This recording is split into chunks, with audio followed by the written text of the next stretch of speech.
In a quiet little hospital nestled on the outskirts of a sleepy town, Nurse Clara Reynolds was a familiar face. She had been working there for nearly 10 years, and everyone, from the doctors to the janitors, knew her as someone who went above and beyond for her patients. Her warm smile and calming presence made even the most anxious patients feel at ease. But Clara wasn't just good at her job because she followed procedures or checked boxes on medical charts.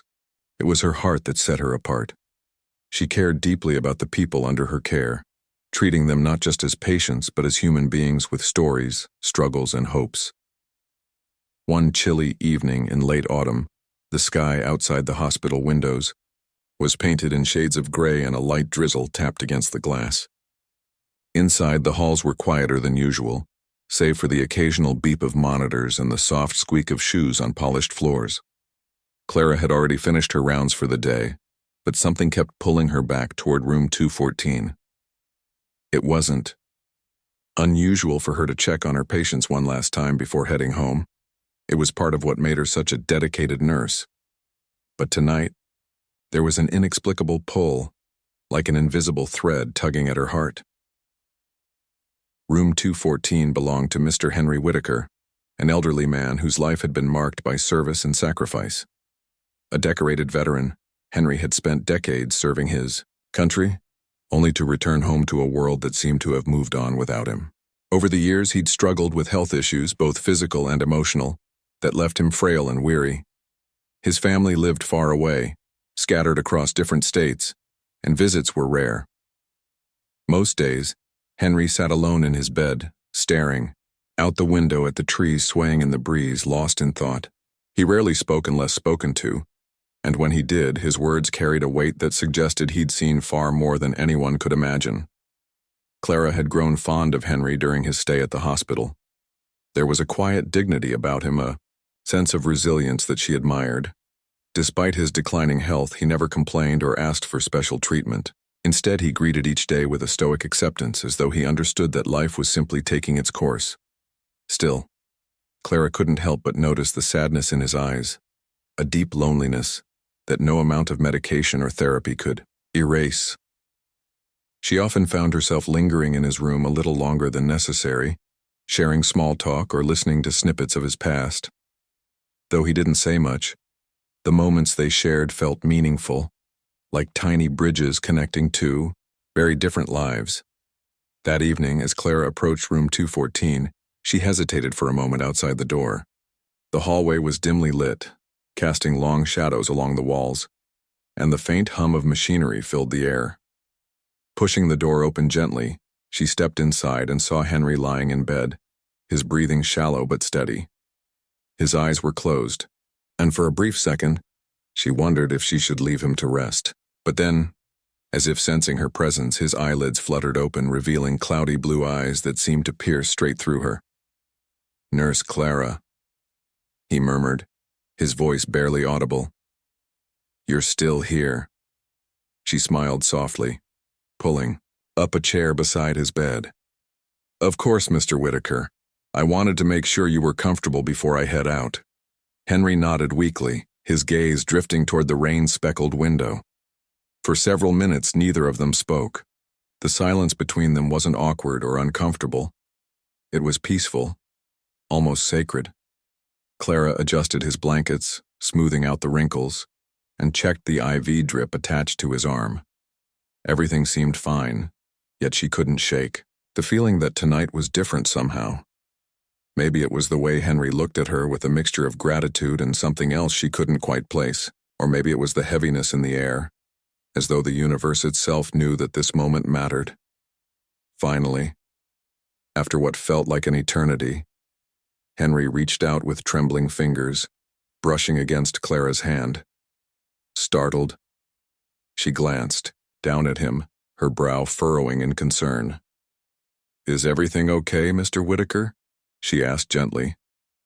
He shook his head slowly, his lips curving into the faintest hint of a smile. "No," he whispered, his voice cracking slightly. "But, thank you." Clara frowned, unsure what he meant. Before she could ask, he tightened his grip on her hand, surprising her with the strength hidden beneath his fragile frame. Stay, he pleaded, his eyes locking onto hers with an intensity that took her breath away. Just stay for a while. Touched by his request, Clara nodded without hesitation. She settled into the chair, clasping his hand firmly but gently, offering him the comfort of human connection in his final hours. As the rain continued to fall outside, the room grew quieter, the world shrinking down to just the two of them. Clara didn't know it then. But this simple act of kindness, holding Henry's hand as he faced the end of his journey, would set off a chain of events that would change her life forever. For now, though, all she focused on was being present, letting Henry know that he wasn't alone. And as the minutes ticked by, she realized that sometimes the smallest gestures can carry the most profound meaning. The next morning dawned gray and overcast, mirroring the heaviness that had settled in Clara's chest. She arrived at the hospital earlier than usual, her thoughts still lingering on Henry Whitaker. The memory of his frail hand gripping hers stayed etched in her mind, a vivid reminder of the fragility of life and the quiet courage it took to face death with dignity. As she walked through the familiar corridors, the scent of antiseptic mingling with the faint aroma of coffee from the break room, Clara couldn't shake the feeling that something was different today. When she reached room 214, her heart sank. The bed was neatly made, the blankets pulled taut, and the room was empty except for the faint hum of the air conditioner. A nurse passing by confirmed what Clara already feared. Henry had passed away peacefully during the night. Though she had cared for countless patients who had slipped away under her watch, this loss felt heavier somehow.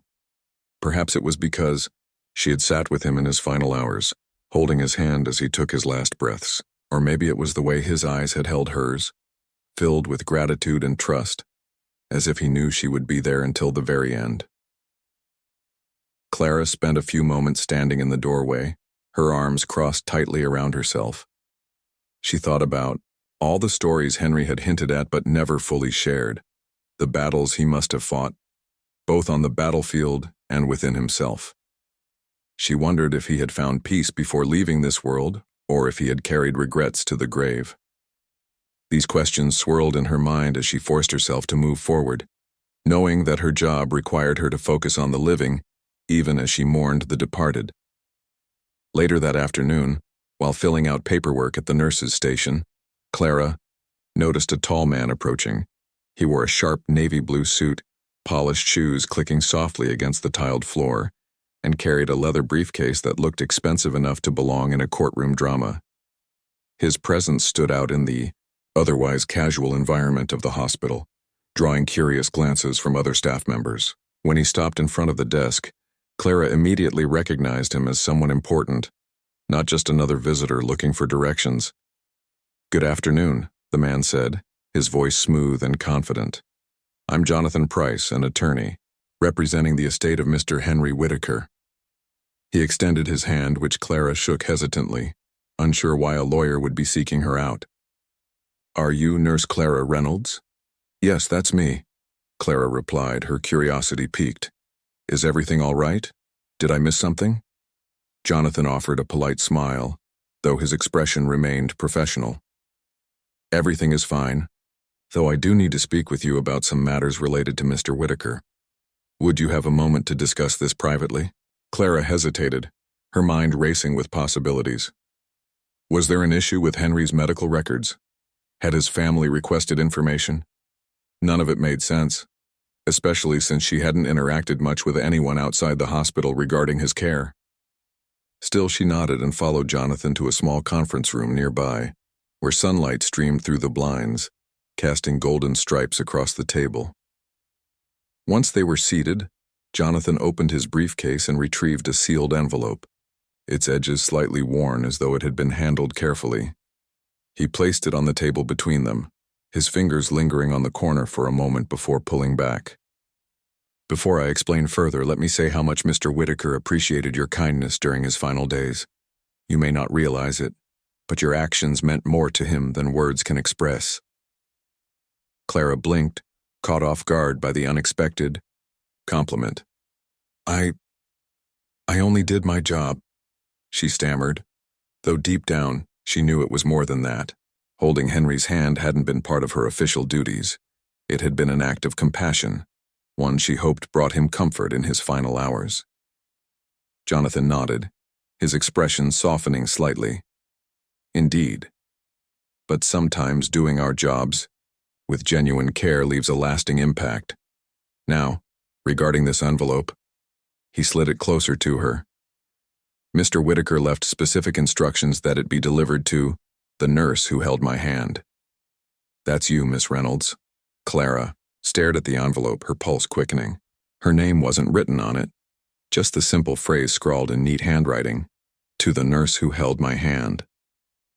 It felt surreal, almost like reading a line from a novel rather than holding a real piece of correspondence intended for her. Tentatively, she picked it up, running her thumb over the paper as if trying to absorb its significance. Go ahead, Jonathan encouraged gently. Open it when you're ready. I'll give you some privacy. With that, he excused himself, leaving Clara alone in the room. For several minutes, she simply sat there, staring at the envelope, her mind a whirlwind of emotions. What could Henry possibly have written? Why had he singled her out among everyone else? And what did it mean that a lawyer had personally delivered it? Finally, steeling herself, Clara broke the seal and unfolded the letter inside. The handwriting was shaky but legible, each word carrying the weight of someone who knew their time was limited.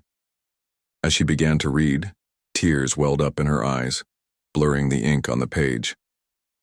Henry's letter started with a heartfelt thank you, expressing his gratitude for her presence during his final hours. He described how her kindness had eased his fears and reminded him that he wasn't alone in his darkest moments. But the letter didn't stop there. In the second paragraph, Henry revealed that he had included a modest sum of money in his will, specifically earmarked for Clara. It wasn't a fortune, but it was enough to make a difference, a gesture of appreciation that left her speechless. And then came the twist. Alongside the monetary gift, Henry mentioned a key he had entrusted to Jonathan.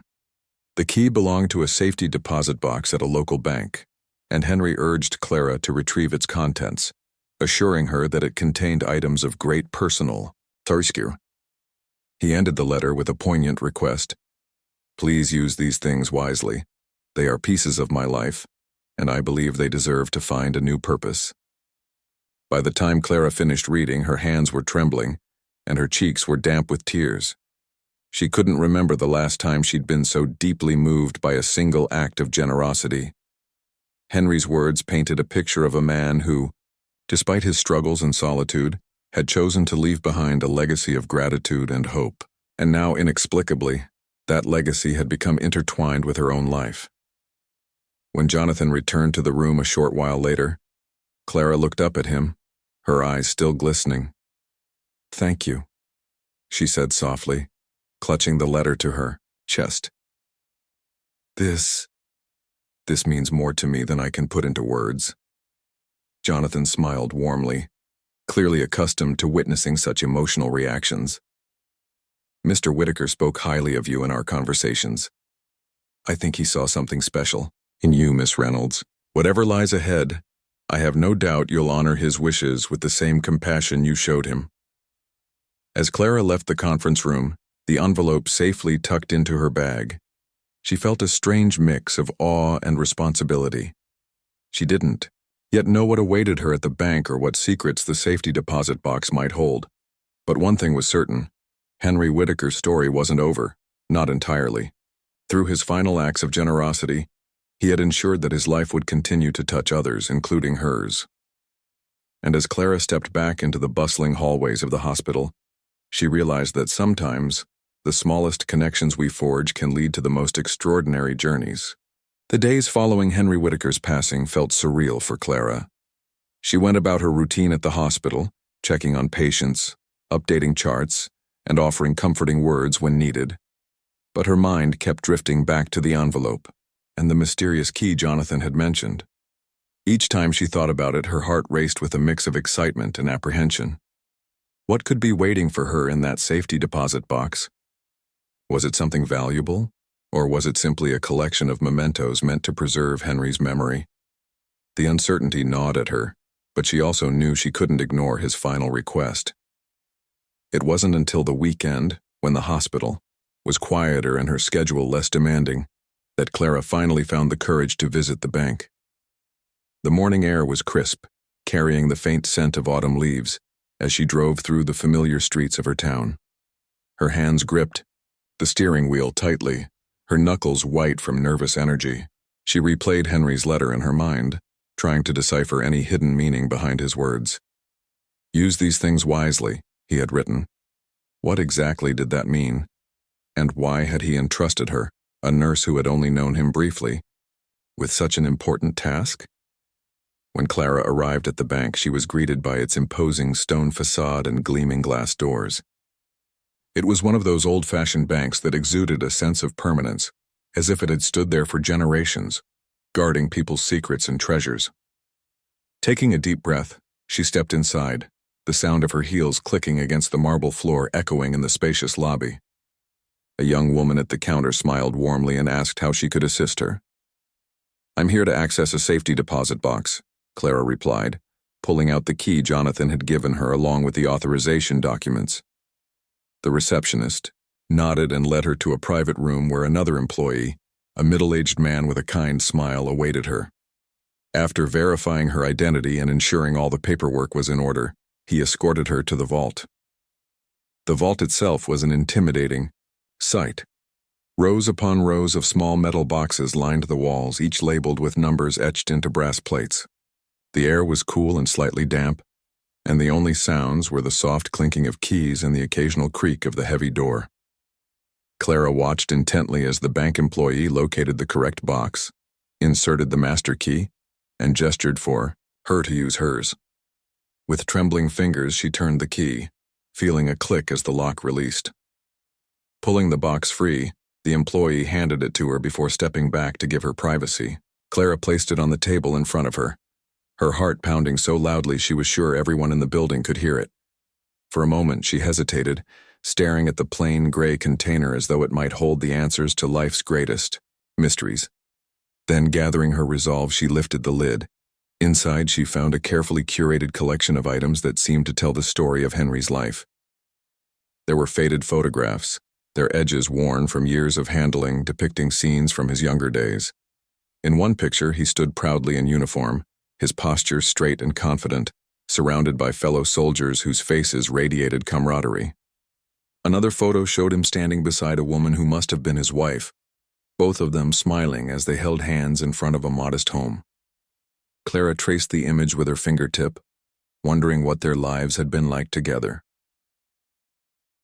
Beneath, the photographs lay several military medals, their ribbons still vibrant despite the passage of time.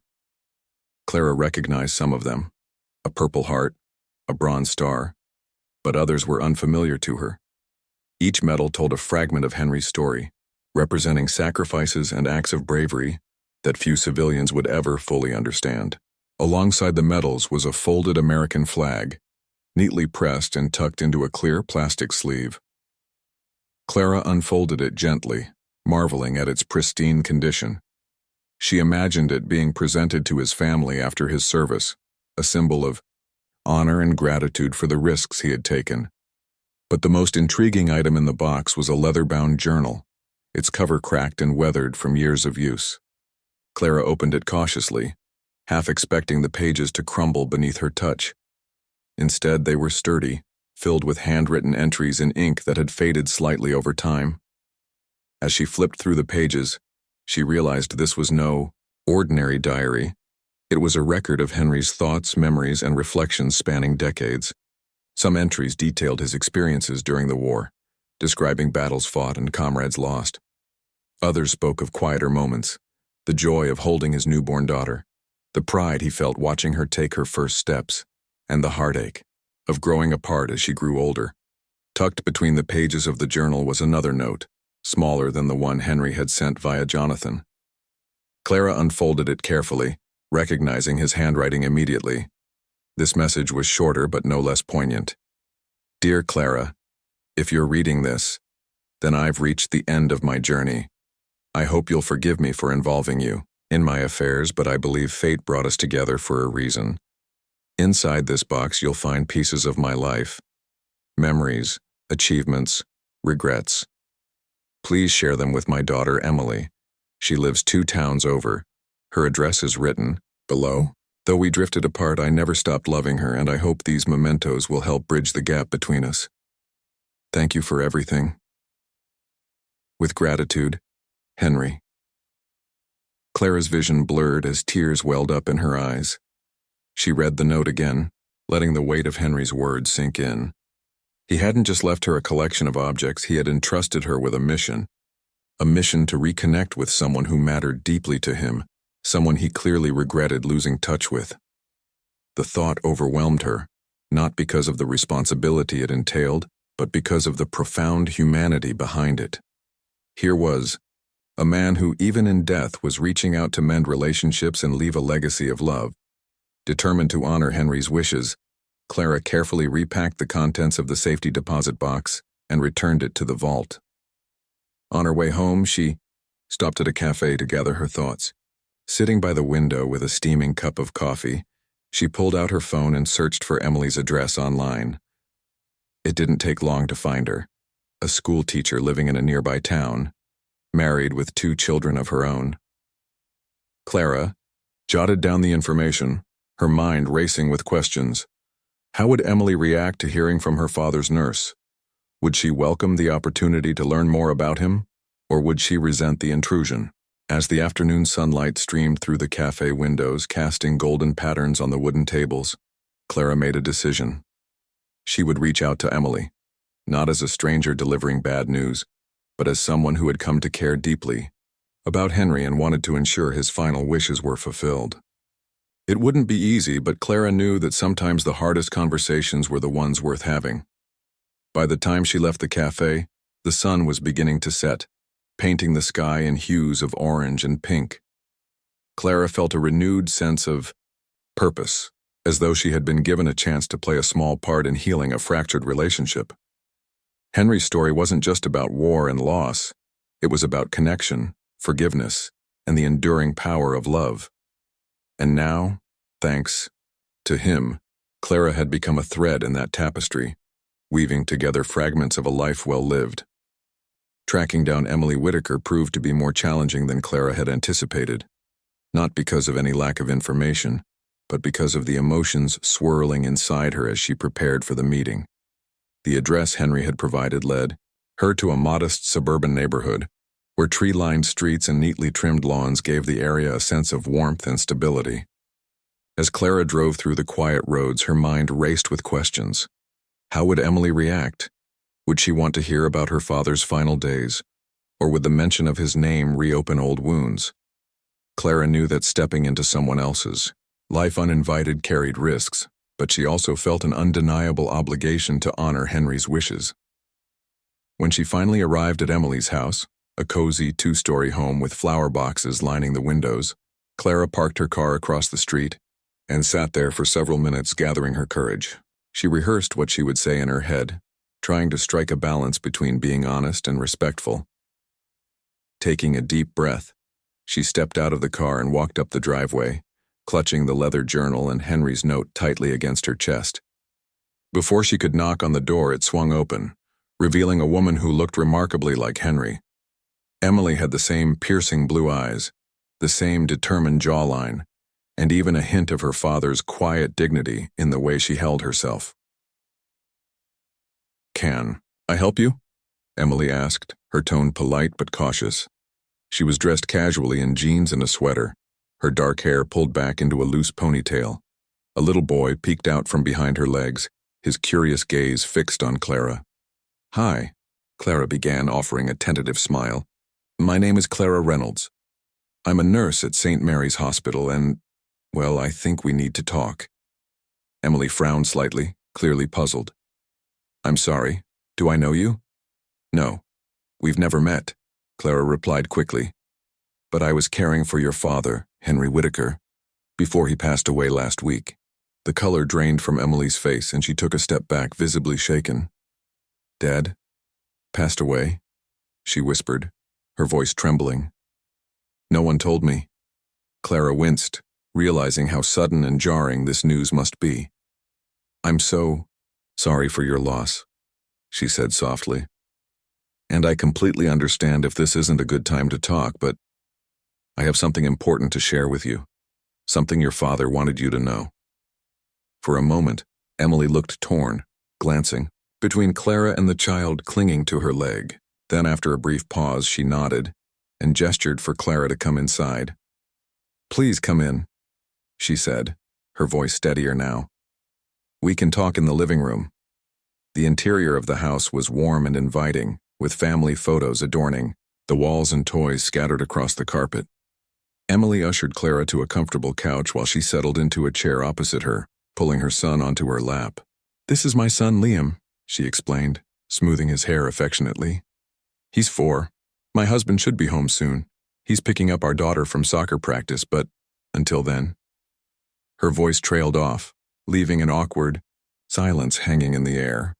Clara cleared her throat, unsure where to begin. "First, let me say how much your father appreciated you," she started, choosing her words carefully. "Even though he didn't get to see you as often as he might have liked, he spoke of you with so much love and pride. He kept pictures of you and your family close to him right up until the end." Emily blinked rapidly, tears pooling in her eyes. I haven't seen him in years," she admitted, her voice choked with emotion. "After Mom died, things just fell apart between us. We argued a lot, mostly about stupid stuff, and eventually we stopped talking altogether. I always meant to reach out, but I guess I thought there'd be more time." Clara nodded sympathetically. "It's easy to assume there will be more time," she said gently. "But sometimes life doesn't give us second chances. That's why I'm here, to make sure you don't miss this one." Reaching into her bag, Clara pulled out the leather journal and placed it on the coffee table between them. "Your father left this for you," she explained. "It's filled with his thoughts and memories, some from his time in the military, others from when you were growing up. He wanted you to have it along with these." She handed over the photographs and medals she had retrieved from the safety deposit box. Emily stared at the items, her hands hovering hesitantly above them, as though afraid to touch them. "Why are you doing this?" she asked finally, her voice barely above a whisper. "Why did he choose you?" Clara hesitated, unsure how to answer without sounding presumptuous. "I don't know exactly why he chose me," she admitted. "All I know is that during his final days he reached out for comfort, and I happened to be there. He wrote me a letter asking me to deliver these things to you, and I promised him I would. I hope that's okay." Emily nodded slowly, her fingers brushing against the cover of the journal. After a long pause, she opened it and began flipping through the pages. At first, she skimmed quickly, her eyes darting across the handwritten entries. But as she delved deeper, her pace slowed, and she started reading aloud, her voice wavering with emotion. "This entry is from the day I was born," she murmured, her lips curving into a bittersweet smile. "He talks about holding me for the first time and how tiny I was. He says he couldn't believe something so small could mean so much." She turned another page, her brow furrowing as she read silently. "And here's one from when I graduated high school. He writes about how proud he was of me even though we weren't speaking at the time. He says he watched the ceremony from the back of the auditorium because he didn't want to upset me by showing up." Tears streamed down Emily's face as she continued reading, each word unraveling years of pain and misunderstanding. For the first time, she saw her father not as the distant, stubborn man she remembered, but as someone who loved her deeply, despite their differences. Clara watched quietly, giving her space to process the flood of emotions. Finally, Emily closed the journal and looked up, her eyes red-rimmed but resolute. "Thank you," she said, her voice thick with gratitude. "I don't know what I would have done without this, without you." Clara shook her head, brushing away the compliment. "You don't need to thank me. This was all your father's doing. He loved you more than words can express, and he wanted you to know that." As they sat there together, sharing stories and memories, the tension that had initially filled the room melted away. By the time Emily's husband and daughter returned home, the atmosphere had shifted entirely. Introductions were made and Clara stayed for dinner, feeling welcomed into the family fold. It was a surreal yet heartwarming experience, one that reminded her of the power of forgiveness and connection. By the end of the evening, Clara realized that Henry's legacy wasn't just about the objects he had left behind. It was about the bridges he had built, even from beyond the grave. Through his final act of generosity, he had reunited a fractured family and given them the gift of closure. And for Clara, it was a reminder that sometimes the smallest gestures, like holding someone's hand or delivering a message, can create ripples of healing that extend far beyond what we can imagine. Weeks passed since Clara's visit to Emily's home, and the bond they had formed during that emotional evening only grew stronger. What began as a chance encounter sparked by Henry Whitaker's final wishes blossomed into a genuine friendship. Clara found herself invited to family dinners, birthday celebrations, and even casual weekend barbecues, where laughter echoed through the backyard as children chased each other around the lawn. It was clear that Emily and her family had embraced Clara not just as a messenger of Henry's legacy, but as someone who had helped them reconnect with a piece of their past. Emily, too, had undergone a transformation. Reading her father's journal had opened a floodgate of memories, some joyful, others painful, but it also allowed her to see him in a new light. She realized that the arguments they'd had over the years weren't born out of malice, but from misunderstandings and unspoken fears. Her father's entries revealed his struggles with guilt and regret, particularly after losing touch with his daughter. He often wrote about wanting to make amends but feeling unsure how to bridge the gap between them. Knowing this softened Emily's heart, replacing bitterness with compassion. Inspired by the mementos Clara had delivered, Emily decided to organize a memorial service for her father. It wasn't going to be a somber affair filled with sadness. Instead, it would celebrate his life, the highs and lows, the sacrifices he made, and the love he carried for those closest to him. She reached out to old friends, former comrades from his military days, and distant relatives, inviting anyone who might want to share stories or pay tribute. The response was overwhelming. People came forward with anecdotes, photographs, and heartfelt messages, painting a fuller picture of the man Henry had been. On the day of the memorial, Clara arrived early to help set up. The venue was a small community hall decorated with banners bearing patriotic colors and photos of Henry at various stages of his life. There were pictures of him in uniform, standing tall alongside fellow soldiers, candid shots of him laughing with friends, and tender moments captured with his wife and young Emily. In the center of the room stood a table adorned with his medals, the folded American flag from the safety deposit box, and the leather journal now encased in glass for everyone to read. As guests trickled in, Clara felt a lump form in her throat. She recognized some faces from the hospital, doctors, nurses, and even a few patients Henry had befriended during his stay, but most were strangers to her. Yet despite the diversity of backgrounds, there was a shared sense of reverence in the air. These were people whose lives Henry had touched, whether directly or indirectly, and they had come together to honor his memory. When it was time for the ceremony to begin, Emily stepped up to the podium, her hands gripping the sides tightly as she scanned the crowd. Her voice wavered slightly as she started speaking, but soon steadiness returned, carrying the weight of emotion without breaking. "Thank you all for being here today," she began, her eyes glistening with unshed tears. "Many of you knew my dad better than I did in his later years, and I'm grateful for the stories you've shared with me. But what I want to talk about today isn't just the soldier, the hero, or the veteran. He was all those things, yes, but he was also so much more. He was a father who loved deeply, a husband who cherished his partner, and a friend who never hesitated to lend a helping hand." She paused, taking a deep breath before continuing. "For years I held on to anger and resentment because of the distance between us. I blamed myself for not trying harder to fix our relationship. But then, something amazing happened."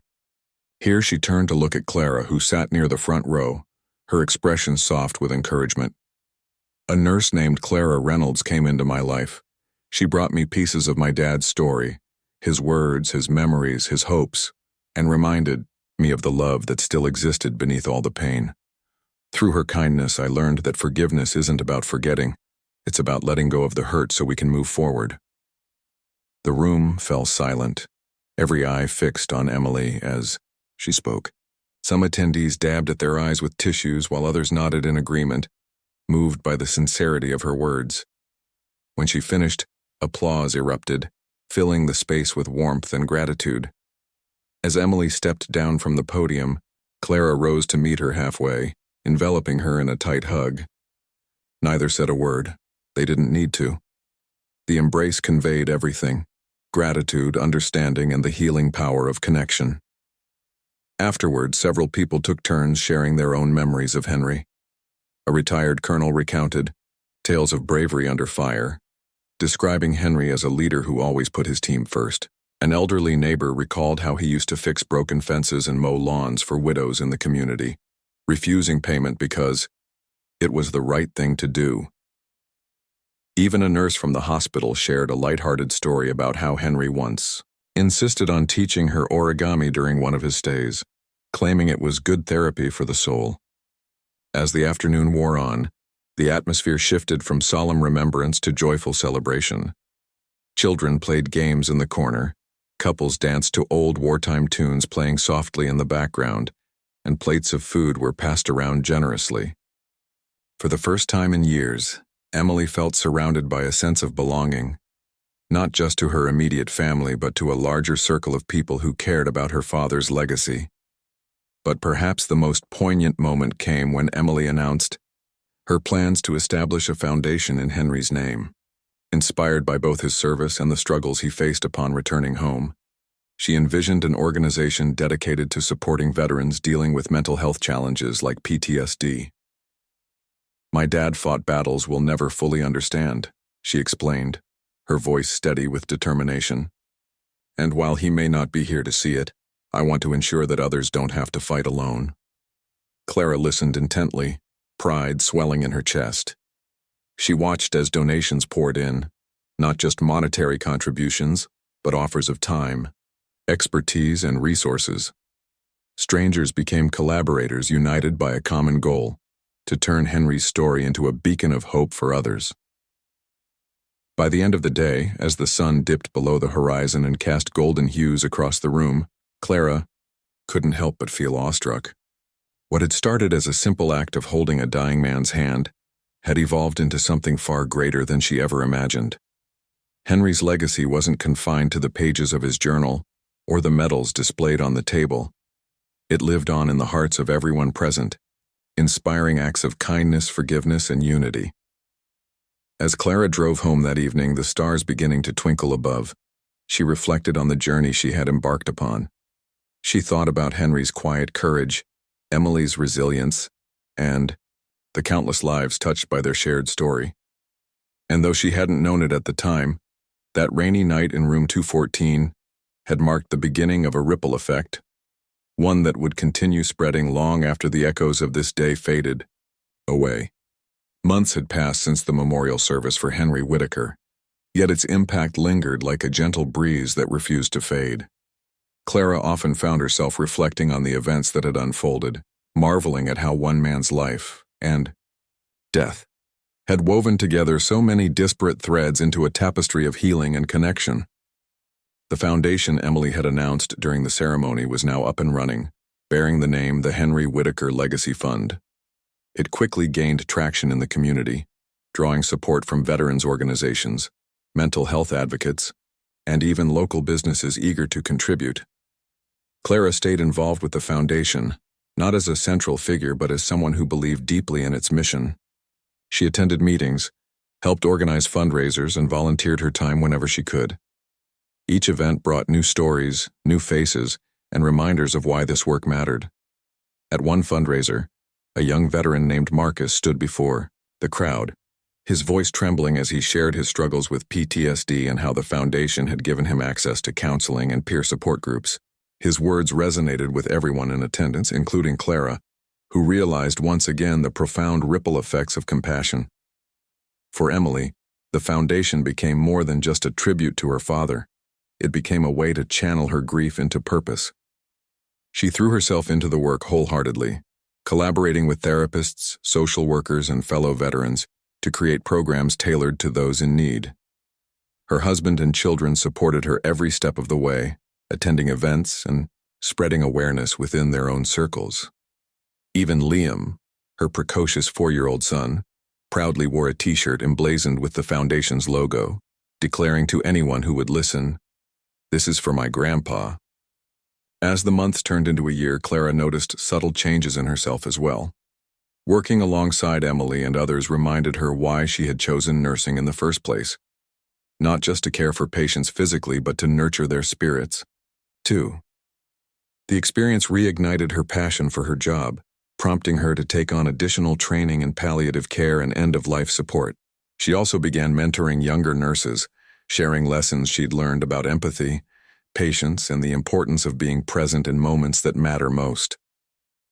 One crisp autumn morning, nearly a year after Henry's passing, Clara received an unexpected invitation in the mail. It was an elegant card embossed with gold lettering, inviting her to a special anniversary celebration hosted by the Whitaker family. Curious and touched, she marked the date on her calendar and made plans to attend. When the day arrived, Clara drove to the venue, a picturesque park where trees blazed with fiery reds and oranges, and was greeted by a scene unlike anything she'd expected.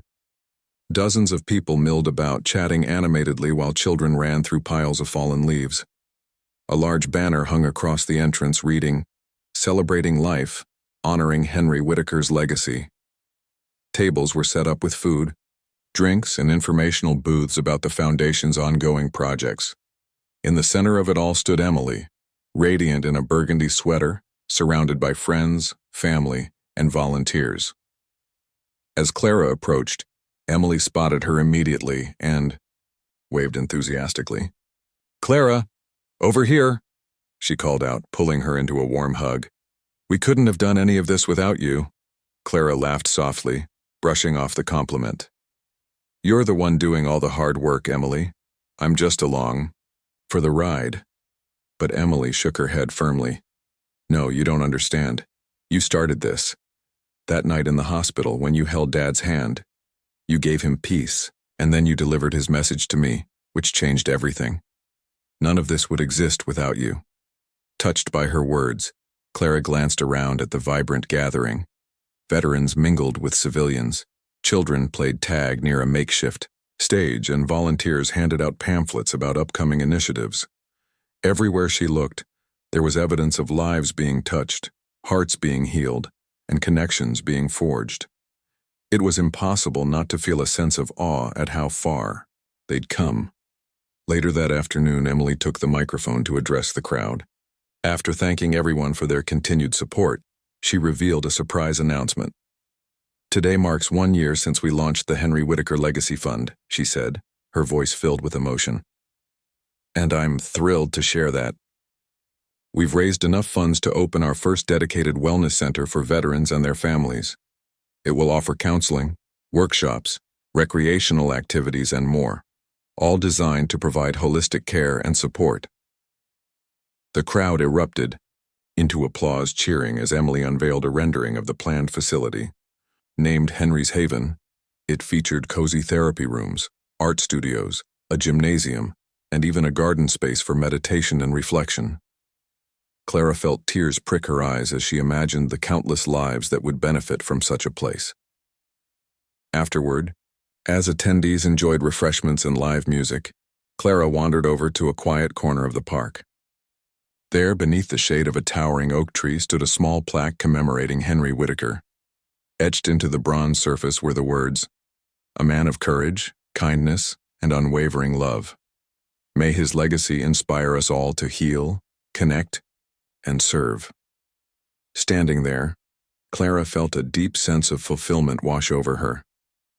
She thought about the journey that had brought her here, the rainy night in room 214, the mysterious key, the heartfelt journal entries, and the bond she'd formed with Emily and her family. Every decision, no matter how small, had led to this moment.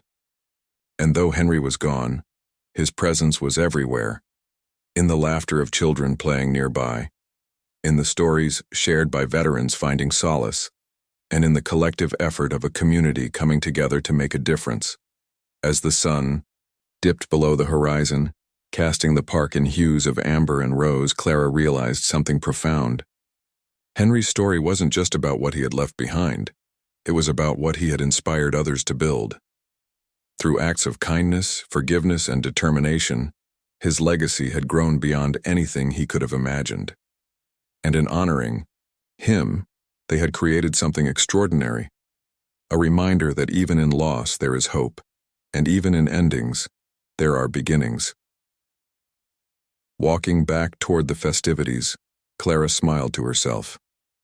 She didn't know what the future held, but she knew one thing for certain. The ripples Henry had set in motion would continue to spread, touching lives long after today. And perhaps, in some small way, she had played a part in ensuring that his light would never truly go out.